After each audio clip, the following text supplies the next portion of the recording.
Welcome to Rise and Thrive Women, journeying from surviving to thriving after abuse. We're your hosts, Susie and Heather, and we're so glad you're here. If you've experienced the heartache of toxic relationships, you know the feeling of being lost, broken, and unsure of where to turn next. And this podcast and show is for you. We're here to inspire, educate, and empower women like you, no matter where you are on your healing journey. Together, we will challenge the misconceptions surrounding domestic abuse, explore practical solutions, and listen to incredible survivor stories that remind us all that there is a brighter, better future waiting for you. It's time to rise, thrive, and choose yourself. Let's begin this healing journey together. Yay! Let's do it. Happy Thursday. Here Happy we Thursday, are. everybody. All right. So before we jump into today's episode, we wanted to just share something really special that Heather and I have been working on over the last several months, and that's our Rise and Thrive Women's membership program. Yes, it's a private off social media community for women healing from narcissistic abuse and toxic relationships.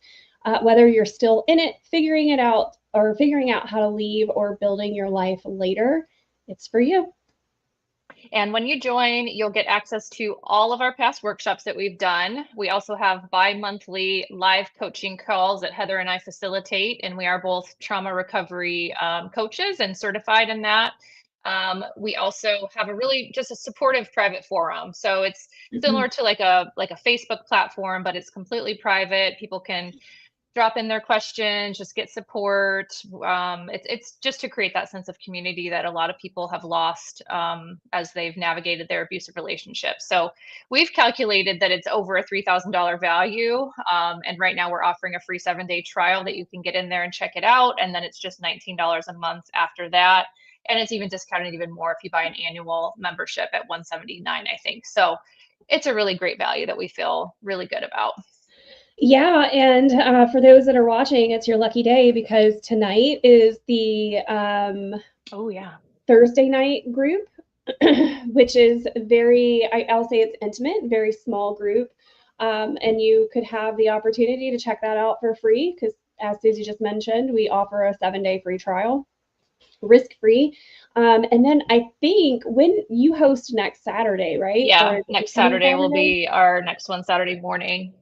So, Is that, I yeah, don't know if that's quite in the 7-day window, but it's still like to your benefit. You can get a full get a full experience of what it's like to be in that membership and all the courses available, the Q&A and group. So hop yeah, on in there. good The link timing. to join is in the show notes. If you're watching this on you or Susie's YouTube channel or my YouTube channel, you can click the link below. If you're watching this on Instagram, you can find the link to that group over in my bio. So if you click on the Linktree link, there's a link over or to get over into the Rise and Thrive community, and we would love to have you. Yay. And today's topic is a little bit different. We want to talk about the image of abuse, right? So when we imagine abuse, we don't picture a woman with a corner office, a six-figure salary, or thriving business. That's just not the type of woman you picture when we talk about abuse victims. And so I want to talk, Susie and I wanted to talk about this because it's so important. Abuse doesn't discriminate by zip code, salary bracket, degrees. It doesn't matter. It doesn't discriminate. In fact, some of the most emotionally starved, manipulated, and mentally exhausted women are also the ones at the top of their game professionally. And so we want to talk a little bit about what that looks like um, for the regular suburban mom or wife. Right.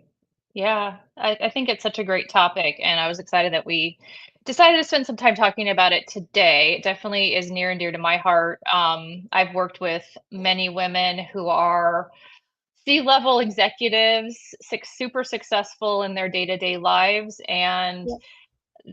they carry so much shame because they've been able to be successful in so many aspects, but there's this one thing, this relationship that they're in, and oftentimes just really entrenched in, or really struggling to recover from. And there's so much shame around, like, how the hell did I let this happen to me?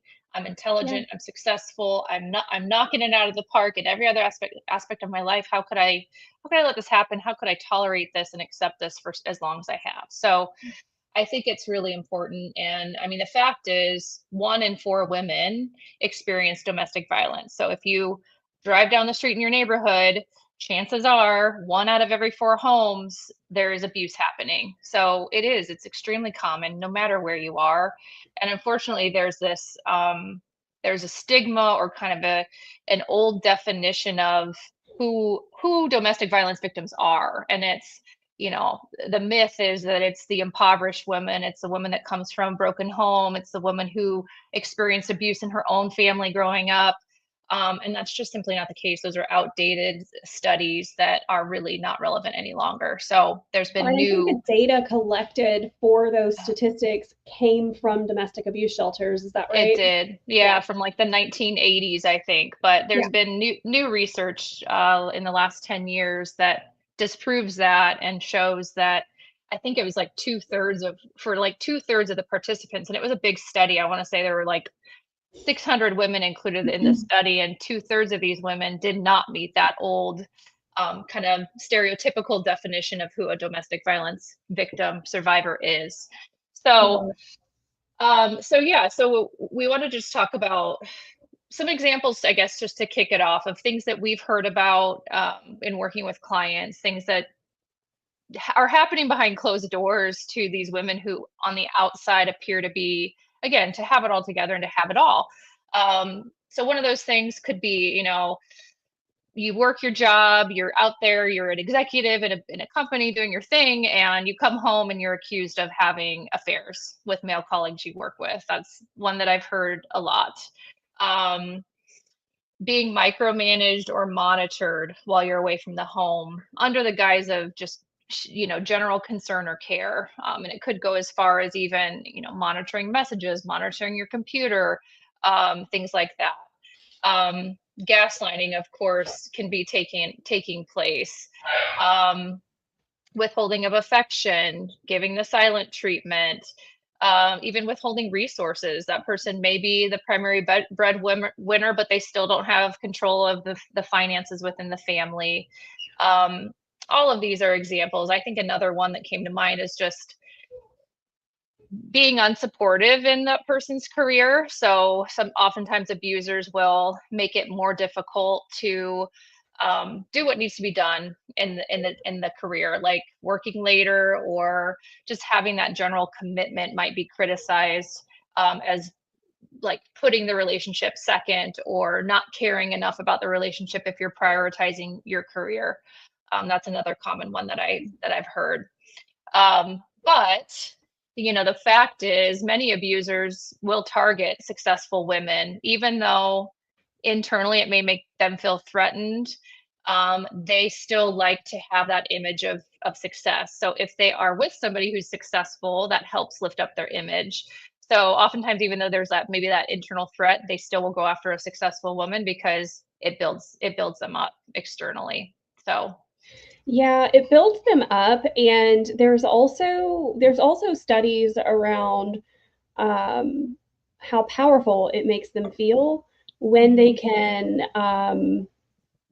when there's a power dynamic over a woman that is so successful and so right. independent. There's a word I'm looking for, Me but too. I can't think of it. That's what happens when I say things on the fly.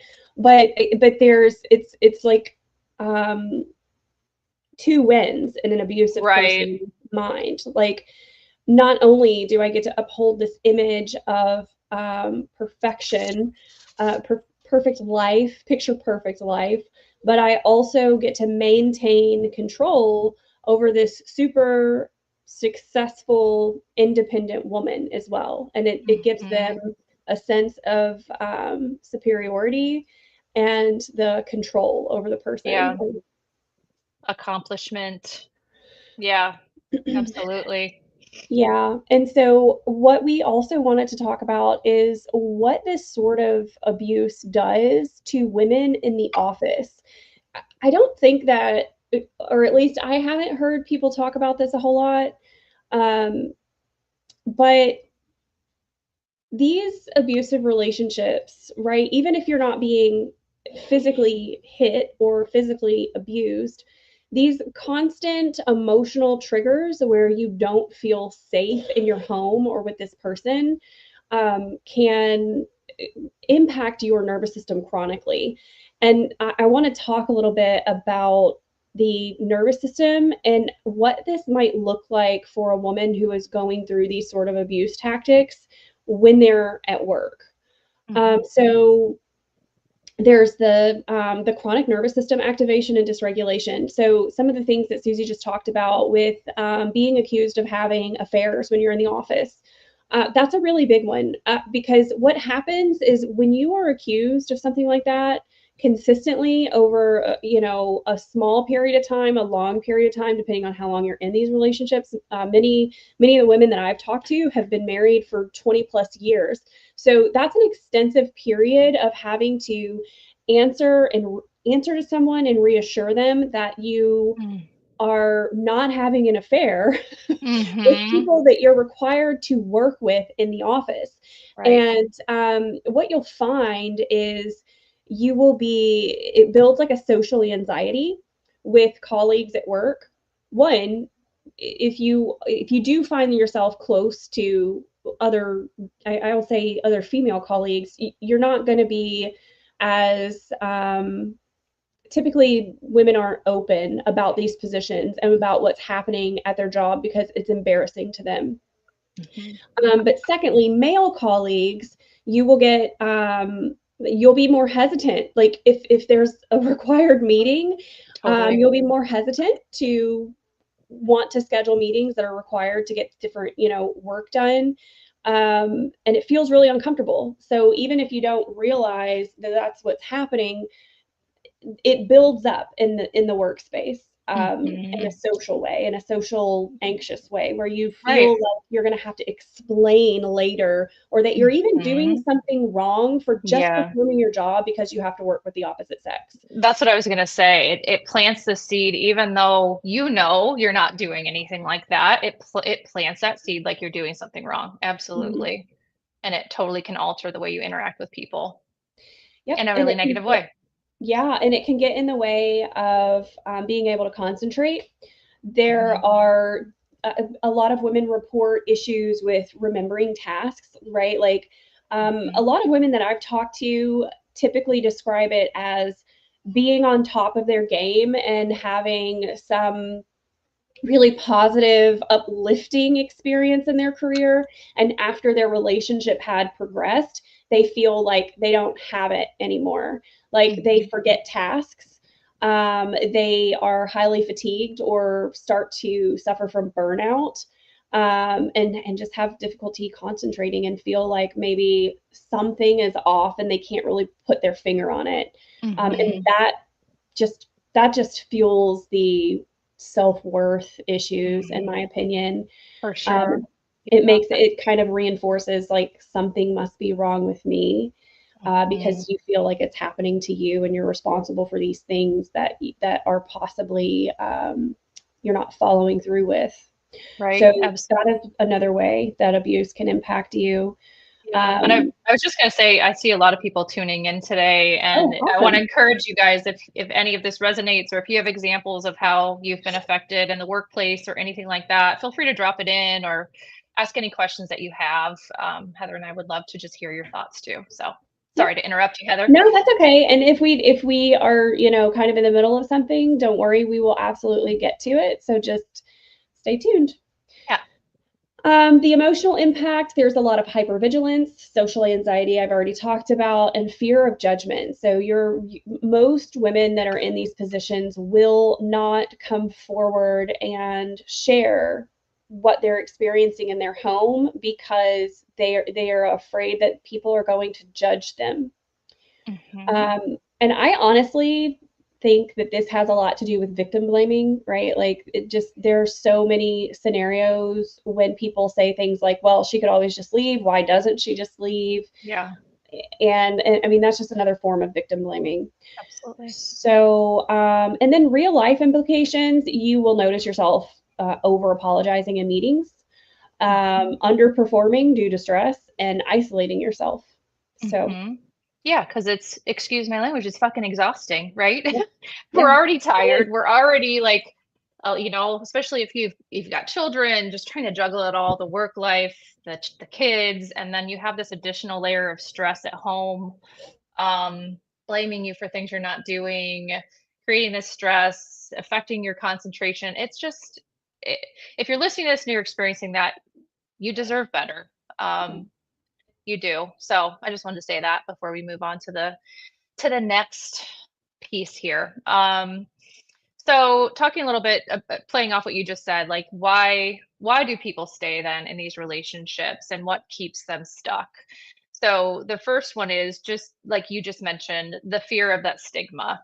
How are people going to view me if this gets out and they know I've been putting up with these things? Here I am, this successful person, and there's this thing that I fear is going to make me look bad, and affect my reputation and my credibility at work. So there's that fear is very real. There's also the thing called the trauma bond, which you and I we've done whole episodes dedicated to trauma bond. So if you are looking for more information on that, check out our live video sections and you'll find more information there, or drop it into the questions and we can link it. But trauma bonds are very real and they don't discriminate either. So no matter who you are, if you're in an abusive relationship, it's extremely common to form a bond with the abuser, even though they're hurting you. You still crave their validation. You still crave those moments that when the relationship is calm and things are good. So it keeps you hanging on for that validation and for those good things to come. There's also, guilt over leaving. If you do have children, maybe your partner, oftentimes they do have a really good outside appearance. They come across as a good guy. They come across as also successful or maybe being a good provider. So again, how's that going to look to other people, and who's going to be hurt in the process? So those are just a few examples. There are many other factors that can play into it, but we wanted to call those out specifically because often in this scenario, oftentimes the financial piece isn't the piece holding people back. You've got the job, you've got the financial means to leave, but there's still a lot of factors that can keep us stuck. Yeah. I will also just add guilt over leaving the good provider or the good guy. There's a lot of fear in not being believed whenever the outside appearance is picture perfect. Yeah, for sure. So just really quick, we want to talk about how to identify whether or not you're in an abusive dynamic. And some self-check questions to ask yourself. The big one is, do you walk on eggshells, right? Are you constantly feeling like you are walking around your partner at home trying to avoid an emotional reaction? So you are readjusting your behavior, you are readjusting your tones, you are adjusting your plans, you are readjusting everything in effort to satisfy a person or avoid a disturbance. That's walking on eggshells. Yeah. Are you confused after every conversation? So a really big one, specifically with narcissistic abusers, they deflect a lot.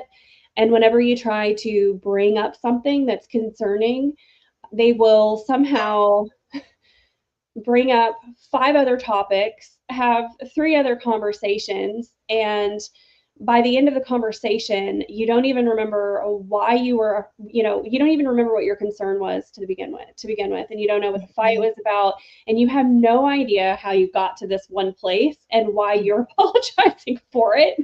That is a really good indicator that you are in an abusive dynamic. And then, do you over explain and still get accused of things you didn't do?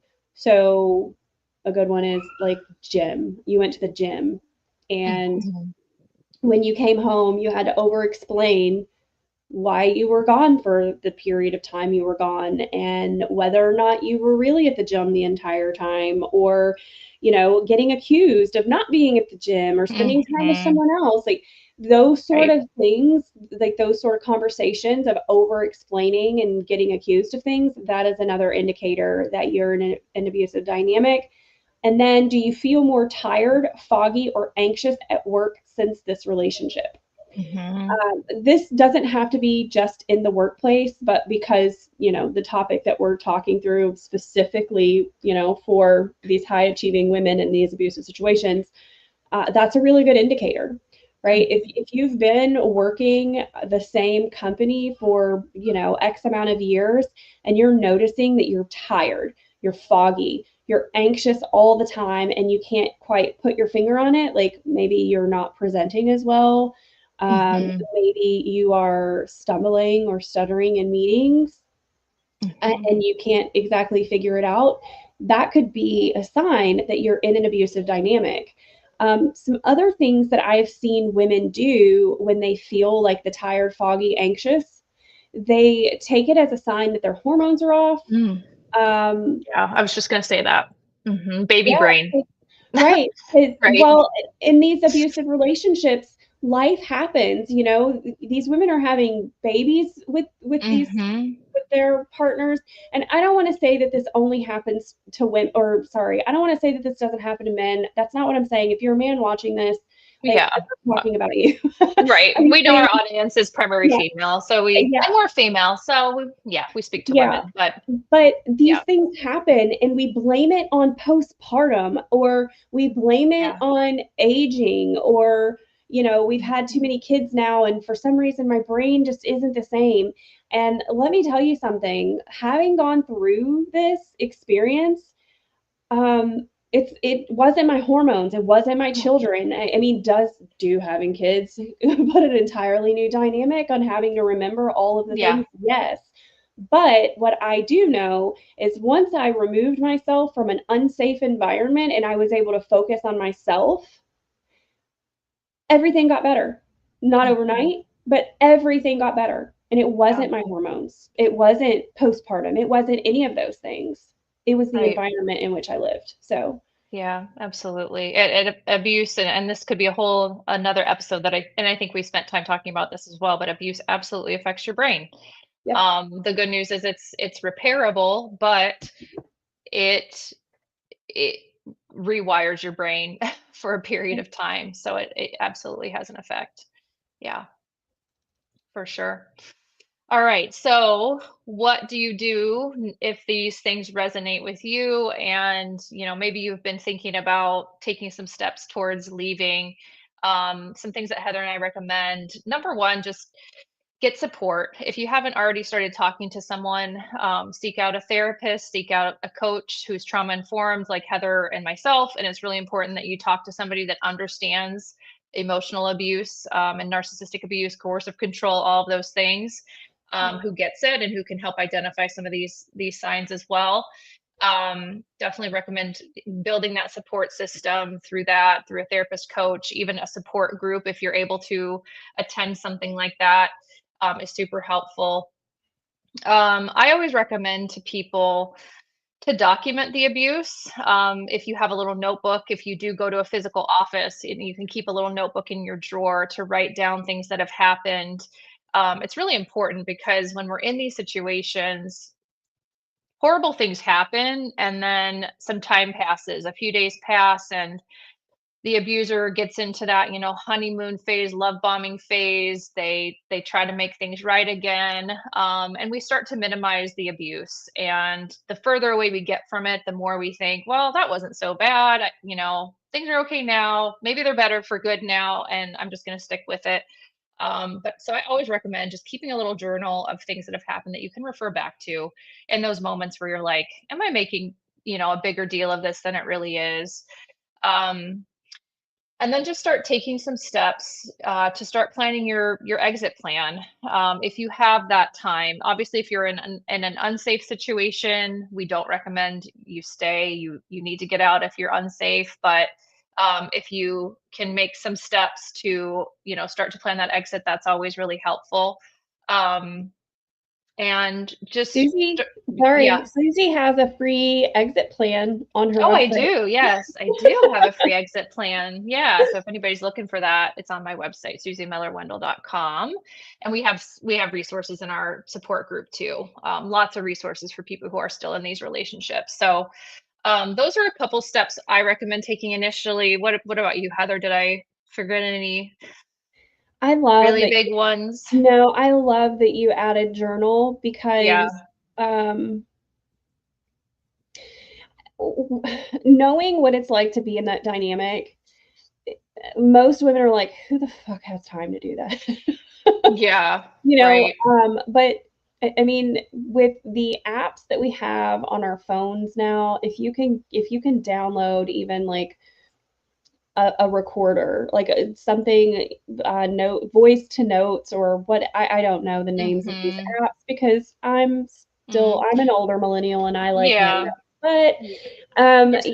when you're in your car, you can keep a journal by speaking into your phone and keeping the notes in a well hidden folder if you have to worry about, if your partner's Mm-hmm. going through your phone, you're going to need a secure place to put that. But if you don't have the time, that's the only other suggestion I have because man, I wish I would have done that. It's Mm-hmm. the number one thing that I recommend to all of my clients, no matter where they are, if they're still there, if they're, a lot of people have to worry about them finding their journal too. But Right. um, journaling, I still journal. I don't do it every day, but I do journal at least once or twice a week. Mm-hmm. And I still go back on my journal entries because things still trigger me. Things still come up. And in the season, like these things cycle. Yeah. It's so nice to go back through my notes and reread some of the things that I wrote because I forget too. And so Mhm. when you're in an abusive dynamic and things are just so insane and you feel like you are questioning your own reality, write it down, speak it into your phone, do whatever you need to do to take note of it so that you can go back on it and reflect. Those are going to be your breadcrumbs. For Those are going to be sure. your breadcrumbs to clarity and Mhm. making the right choices and taking the right steps on Mhm. moving forward. Yeah, and there's an app we recently learned about called My Plan. That's another one I recommend. We're gonna be doing some content around that because we connected with the app creator recently. But it's called My Plan, and it's an amazing app. It's actually really very secure. You can document abuse in there. You can make your exit plan in there as well. So we'll have more information on that, but I recommend you to check it out if you're looking for a way to just kind of start taking those steps and doing some planning. Check out My Plan. Yeah, tell them the most cool feature about that app. Um, One really cool feature, you have to have a passcode to get into the app. So after you set up your passcode, if someone does get a hold of your phone and tries to enter a passcode that they think is yours, and they get it wrong, the app will act like a different app and totally. So I think it acts Genius. like an organization, home organization app. So when the person gets in there, they'll see something completely different. So So it's super genius. cool. Yeah, I Yeah, love it. I can't wait to talk to the people that created it. I So know. so yeah. Um, I think that's all I had. So if Okay. today's conversation felt like your story, you're not alone. And we want to again extend that invitation to you to join Rise and Thrive membership. So it's Yeah. again for those who may have missed it in the opening, it's a private space for women healing from narcissistic and or emotional abuse in all phases. Whether you're still in it, going through divorce, or kind of on the other side trying to do some self exploration. We have things for everyone, and we have bi-monthly meetings.